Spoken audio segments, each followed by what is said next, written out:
Greater Noida के Nikki murder case ने एक बार फिर दहेज पर बने कानून पर चर्चा तेज कर दी है। भारत में दहेज प्रथा की शुरुआत मूल रूप से शादी के बाद बेटियों को आर्थिक मदद देने के एक तरीके के रूप में शुरू हुई थी। सदियों से चली आ रही यह प्रथा धीरे धीरे डिमांड में बदल गई, जिसने परिवारों पर भारी दबाव डाला, शोषण को जन्म दिया। दहेज प्रथा भारत में एक गहरी जड़ जमाए बैठी समस्या है, जिसके कारण वित्तीय तनाव, घरेलू दुर्व्यवहार, यहां तक कि दहेज की वजह से मौत भी लगातार हो रही है। दहेज निषेध अधिनियम 1961 द्वारा गैर कानूनी घोषित किए जाने के बावजूद यह प्रथा गांव से लेकर शहरों तक बदस्तूर जारी है। भारत में दहेज को लेकर दहेज प्रतिषेध अधिनियम 1961 बना था, जो कि 1 जुलाई 1961 को लागू किया गया था। यह अधिनियम बताता है कि दहेज लेना या देना एक दंडनीय अपराध है और इसे रोकना बहुत जरूरी है। दहेज विरोधी कानूनों को मजबूत करने और किसी महिला के पति या उसके परिवार द्वारा की जाने वाली क्रूरता से निपटने के लिए 1983 में नए प्रावधान जोड़े गए, जैसे भारतीय दंड संहिता की धारा 498 ए और आपराधिक प्रक्रिया संहिता की धारा 198 ए।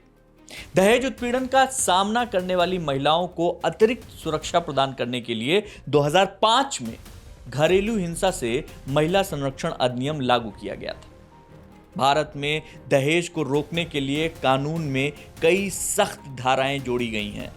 पहले दहेज को सिर्फ एक सामाजिक बुराई माना जाता था, लेकिन जो अपराध बढ़े हैं उसके बाद खास प्रावधान बनाए गए।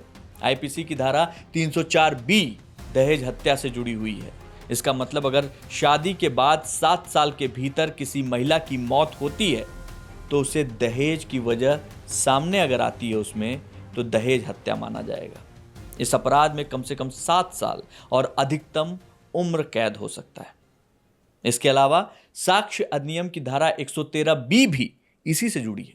इसमें साफ तौर पर कहा गया है कि अगर महिला की मौत शादी के 7 साल के भीतर होती है, दहेज उत्पीड़न के सबूत मिलते हैं, तो माना जाएगा कि उसकी मौत दहेज की वजह से हुई है। और सिर्फ इतना ही नहीं, आईपीसी की धारा 498 ए पति और उसके परिवार द्वारा किसी भी तरह की क्रूरता को अपराध माना जाएगा। यानी कि अगर महिला को शारीरिक या मानसिक रूप से परेशान किया जाता है तो उस पर भी कार्रवाई होगी।